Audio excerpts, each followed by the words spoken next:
আজকে আমরা এই সিম্পল ইকুয়েশনটা সলভ করব। এখানে 3 to the power x plus 3 to the power x plus 3 equal to 84 দেওয়া আছে। আমরা 3 to the power x plus এটাকে ভেঙে লিখব 3 to the power x into 3 equal to 84। তাহলে এখান থেকে কিন্তু আমরা easily 3 to the power x common নিতে পারি। এখানে থাকে 1 প্লাস এখানে কিন্তু 3 টু দি পাওয়ার 3 এটা থাকবে অ্যান্ড হচ্ছে 84।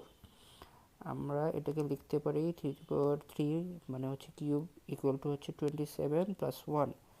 দ্যাট মিনস এখানে হচ্ছে 28 প্লাস এটা হচ্ছে 84 অ্যান্ড 28 দিয়ে যদি আমি বোথ সাইড ডিভাইড করে দিই তাহলে এখানে আসবে হচ্ছে 3 মানে হচ্ছে 28 3 28 হচ্ছে 84। সো আমরা কিন্তু বোথ সাইডে হচ্ছে বেস হচ্ছে 3। আমরা কিন্তু এখানে ইজিলি কম্পেয়ার করে লিখতে পারি এক্স ইকুয়াল টু হচ্ছে 1, কারণ হচ্ছে 3 এর উপরে পাওয়ার হচ্ছে 1 এখানে। সো আলটিমেটলি এটা হচ্ছে আমাদের